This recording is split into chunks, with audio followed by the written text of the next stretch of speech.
Welcome to Conversations on Healthcare. This week we welcome renowned vaccine and infectious disease expert Dr. Peter Hotez on the Omicron subvariant-driven COVID surge, vaccine efficacy, and confronting the anti-science movement. Now, here are your hosts Mark Masselli and Margaret Flinter. Our guest is a renowned vaccine developer and pediatric infectious disease expert who's been nominated for the Nobel Peace Prize. But now he's battling his own case of breakthrough COVID. Dr. Peter Hotez is acclaimed for helping to create a patent-free COVID-19 vaccine. It's been called the world's vaccine. Dr. Hotez joins us from Texas Children's Hospital Center for Vaccine Development at the Baylor College of Medicine. Dr. Hotez, we saw you at the beginning of the year, and thank you for being back. But we understand you're testing positive for COVID. You're not alone, of course. Nearly 60% of Americans have caught the virus, including most children, according to the CDC. First and foremost, how are you feeling? And tell us about your treatment.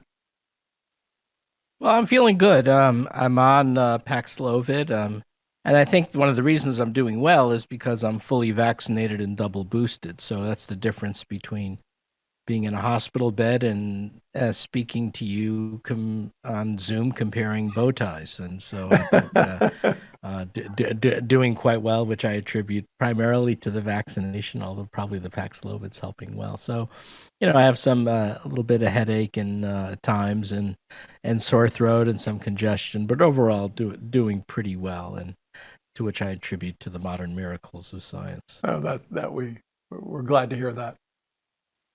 Absolutely. And Dr. Hotez, thanks for joining us in the middle of all this. And I will say I'm very glad we're living in 2022 now and not 2020, pre-vaccine, pre-Paxlovid. But there's a op-ed in Stat from a primary care doctor that says, well, there was only a single trial for the drug. It included only unvaccinated people who'd never had a prior COVID case. And that this primary care doctor says he's left guessing if it'll help vaccinated people like you. What are your thoughts on that subject? Well, it should. It should help vaccinated individuals.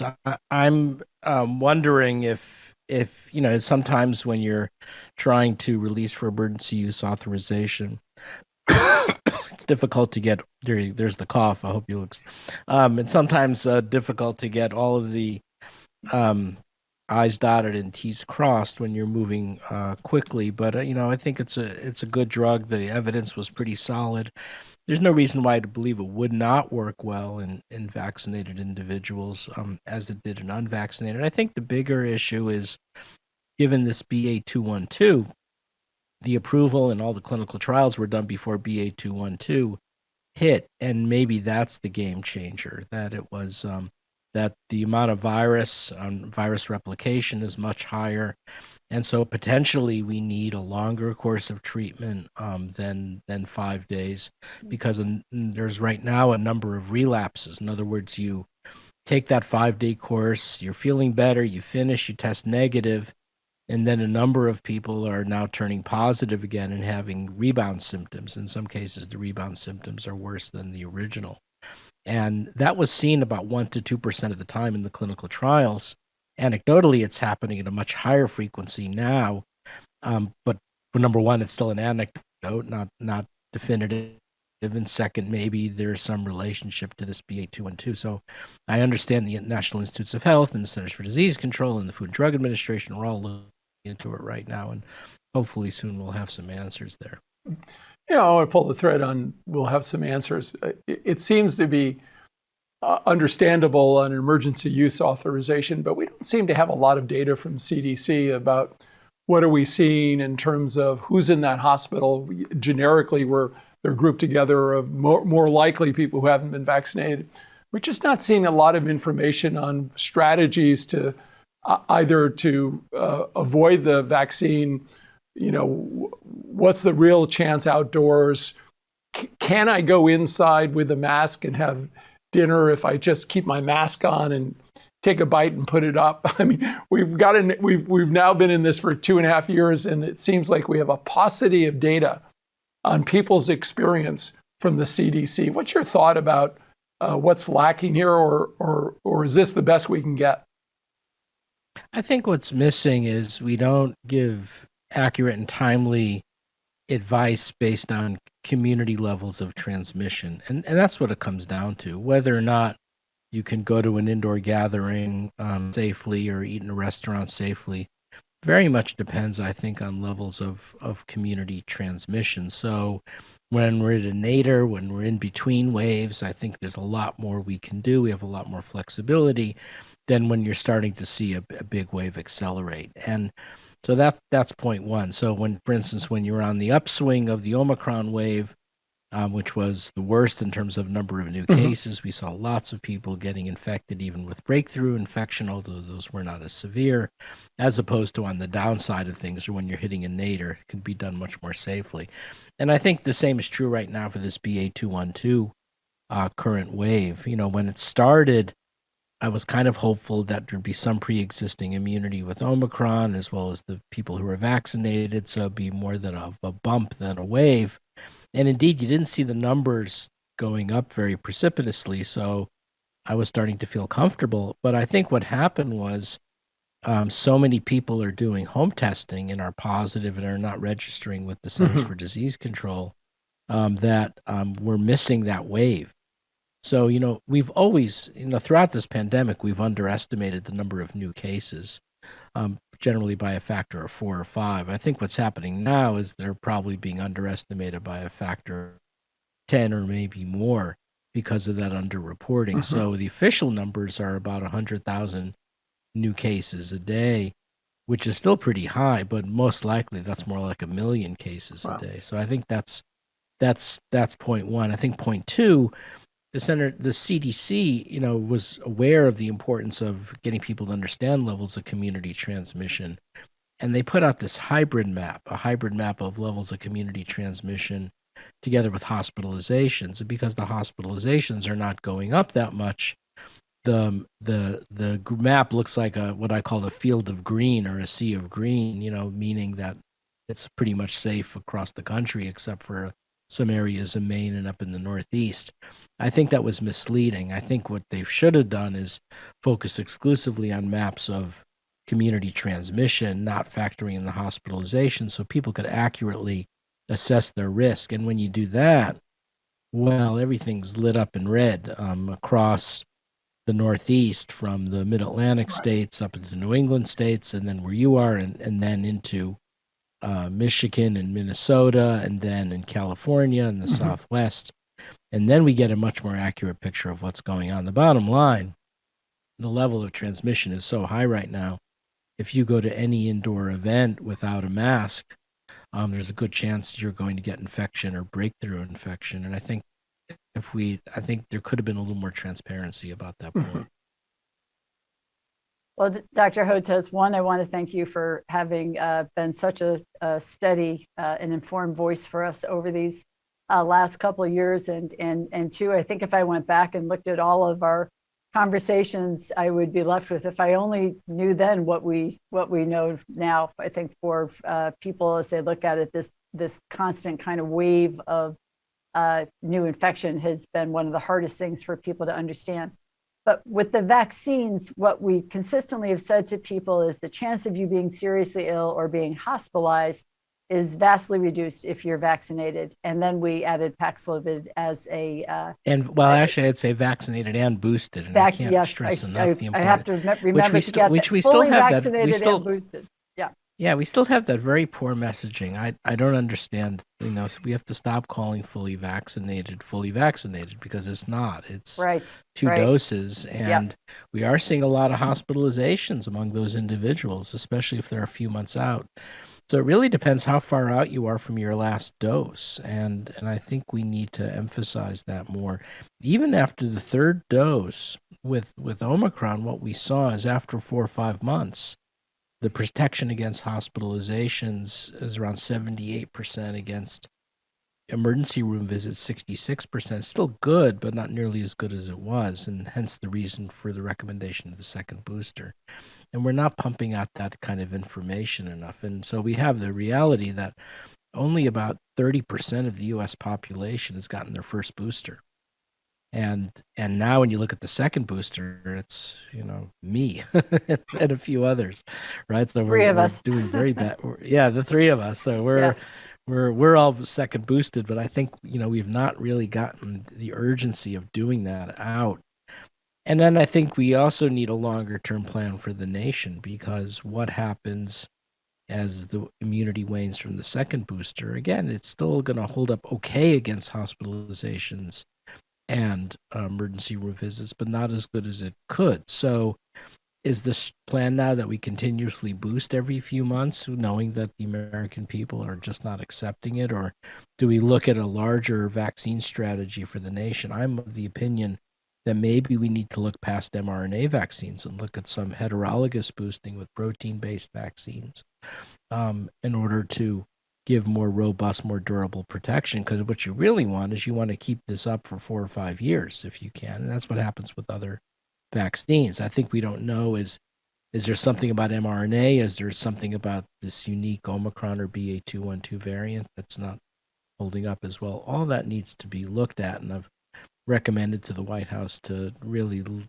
hold a vaccine summit of experts to kind of track some of those. Well, is there anybody doing those types of tests now? Is there any trials going on exploring this? Because there also seems to be a sort of a black hole here in terms of information about other vaccines that are being developed and where they are in trials right now.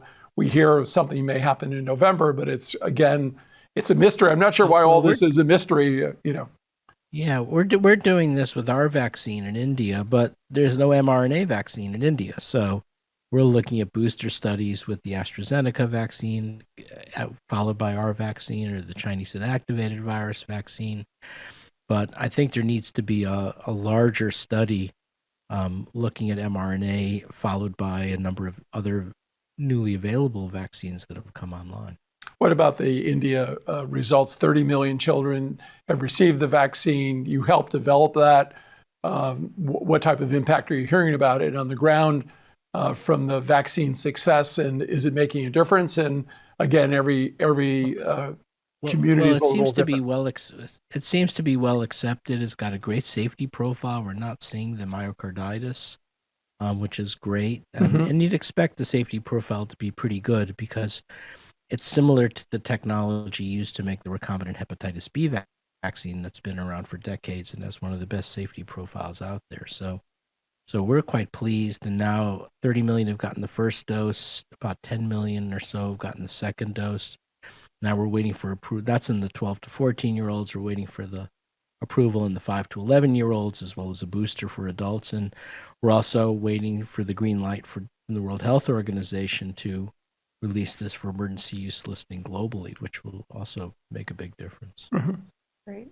Well, that is exciting news. And we thought it was exciting news that the FDA authorized the Pfizer COVID-19 booster for children ages 5 to 11.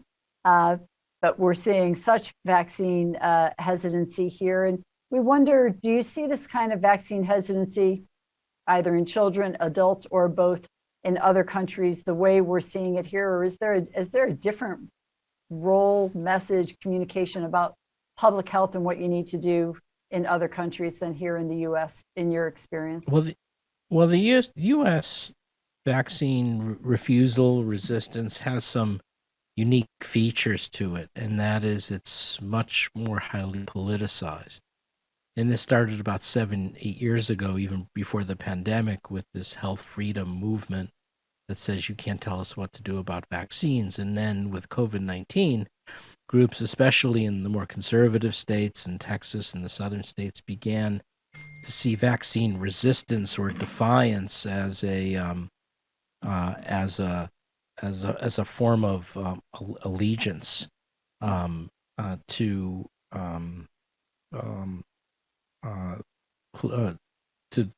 as a form of allegiance to these kinds of political leanings. It makes absolutely no sense, and it's so self-defeating.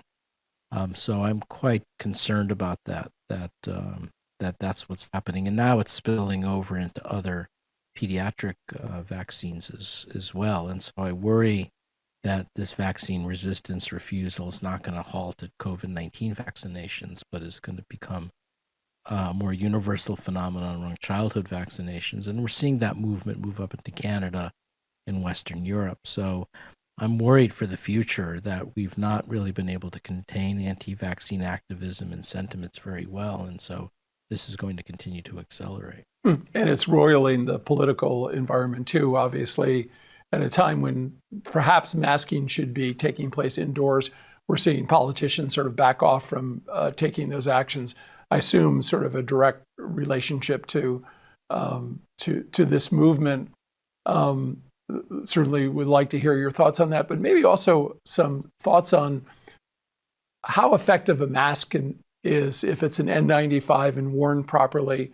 And then maybe answer, if I'm outdoors, am I pretty safe outdoors? Is there any data saying that there's any type of transmission that happens outdoors? And again, well, if you're outdoors in a relatively uncrowded area, it's okay. If you're outdoors at Fenway Park and it's on a Sunday afternoon and completely packed, that's a different story. But that's a little bit unusual. But so generally speaking, if you're outdoors, you don't necessarily need a mask, provided there's a really low population density where you are. Remember, the masks work both ways. That it helps if you have a mask on to reduce the likelihood of inhaling via aerosol the COVID-19 virus, but it works especially well if the person next to you has a mask on and is not exhaling COVID-19 virus. So, the efficiency of masks goes up dramatically. There's a synergy when everyone has a mask on, both those who are releasing COVID-19 particles and those who are inhaling it. And that's what we're missing now with so few people masked. Mm-hmm. Dr. Hotez, a few moments ago, I think you said you were making a recommendation here in the U.S. That the administration convene a summit on COVID. But I know the second global COVID-19 summit was recently held and resulted in about $3 billion more in new financial commitments. Do you see the funds going to the right places and the right causes? From your perspective, you have quite a worldview. Were you satisfied with how that all came down? Well, I mean, just having the acknowledgement that this is a global crisis and recognizing that these are how our next variants of concern are arising is really important. I think by being so slow to vaccinate the African countries and South Asia and Latin America early on, we missed an opportunity to prevent that. Now we're trying to play catch up. But I think what you're seeing is, that also allowed the anti-vaccine groups to move in. So you're starting to see some of those doses go unused as well. And that's why we're hopeful for our vaccine, because it might be better accepted because it's a technology that parents have already used for their kids for decades, similar to the recombinant hepatitis B vaccine. So I do think it'll help. We do have to make more vaccines accessible. But I think, getting more vaccine doses donated is a critically important step, but it's not the only step. We've got to figure out a way to counter this very aggressive vaccine hesitancy that really accelerated in the U.S. during this time of COVID-19, but now it's starting to contaminate low and middle income countries. So I think I would have liked to see a little more language around that in terms of what they're planning on doing. We've moved away from having conversations about new variants that are out there, but what are you seeing out there? And doesn't seem to be a lot of news on it. Obviously, this subvariant is one that's spreading like wildfire across the country. But anything new on the horizon that you're concerned about? Well, I'm hoping that will start to go down as we hit and go into June. And then the question is, what's next? In South Africa, there's now another variation on the theme called BA4, BA5. Will that accelerate? I think that's one of the things I'm looking at. I'm also a little worried about later in the summer and into the early fall, because historically that's when we saw variants of concern out of Texas and the southern United States both in 2020 and 2021. Mm-hmm. So I have to believe in 2022 we'll still be vulnerable to that. So that's, to me, exactly when. So the big questions are when BA2 goes down, BA.2.12, if BA.4, BA.5 have a role in the United States at all, and then moving in later in the summer and fall, are we vulnerable for a variant TBD to be determined about that? And I don't think we really know, but because we're not doing a great job vaccinating the world, that's a concern. And then over the winter as well. So, my initial hope was that, 2022 would be the year where the pandemic winds down.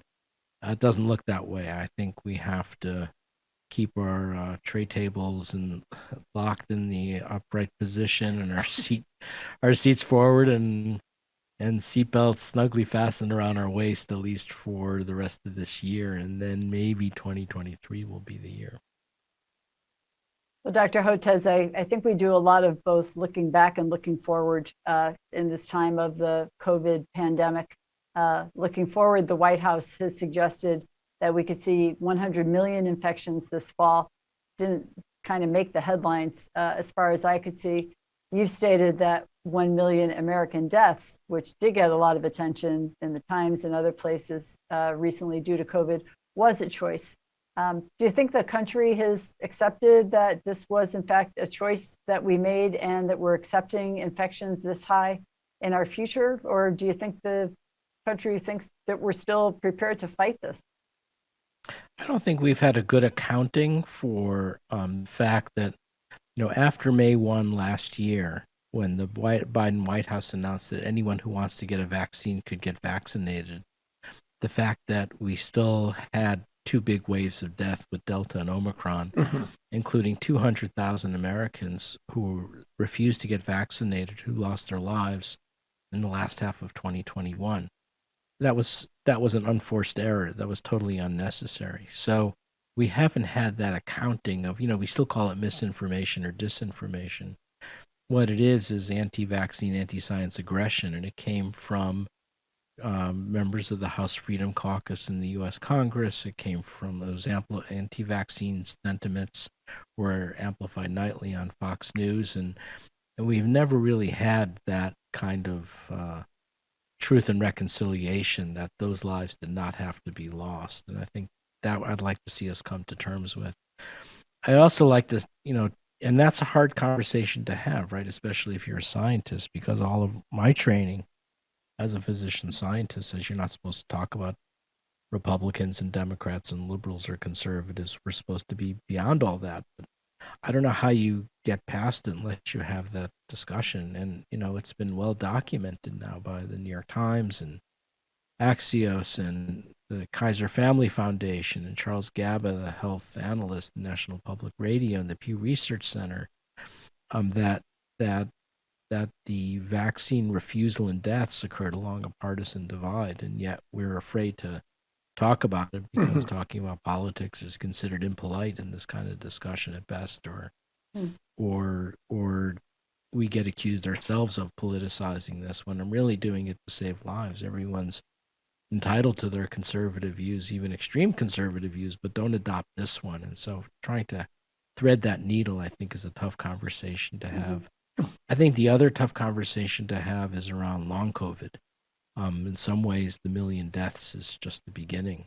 We're looking at a whole generation potentially of Americans who, especially among the unvaccinated, because vaccination seems to reduce your risk of long COVID, who are suffering from exercise intolerance and respiratory insufficiency and heart palpitations and neurocognitive decline and gray matter brain degeneration because of this. How do we handle that as a nation? And the fact that our health systems are not as strong as we'd like them to be, and now you're going to throw in literally millions of Americans with long COVID. And how do we manage that? How do our health systems cope with that? How do we manage this at the insurance level and managing people who are going to take early retirement now because of disability or who have to leave the workforce one reason or another? That's going to be the next big thing that we're not even beginning to have that discussion. Yeah, and clearly the health system is not equipped to handle, I think, long COVID. And another thing it might not be equipped to talk about or be ready to address is another pandemic in our lifetime. And you understand, given the serious of thought about this topic, about how we might be prepared, though we seem to have our hands full on this one, but things go bump in the night and unexpected things can happen. And what are your thoughts about the likelihood of another pandemic and our readiness? Well, we've had SARS in 2002. We had MERS in 2012. COVID-19 was the worst of all, but we may have another big coronavirus pandemic because this is, and exactly why we're seeing these coronavirus waves. Is it because of these originate from bats? Is it deforestation? Are we, aggressive urbanization encroaching onto animal habitats? Is that the basis for the Ebola epidemics that we've seen in Democratic Republic of Congo or in West Africa? I think, we need a better global system in place, especially around this concept of One Health, that is, diseases transmitted from animals to humans, which seem to be accounting for some of our worst epidemics, which includes also Nipah virus, as I said, Ebola, and also now this monkeypox, which is I don't think this is going to go too far, but there are 17 cases in Canada and a case in Massachusetts, and that's another illness that's transmitted from animals to humans. And as we continue to take down sections of our rainforest, people are coming into contact with animals now for the first time ever. More humans live in urban environments than rural environments. So we're seeing increasing urbanization, all of these, and then climate change. And I've written about this in my last book called Preventing the Next Pandemic. All of the big social determinants together with climate change are some of the big drivers now. Well, Dr. Hotez, we wish you well. As always, you've given us both so much information and so much to think about. Thank you for joining us today. And thank you also to our audience for being here.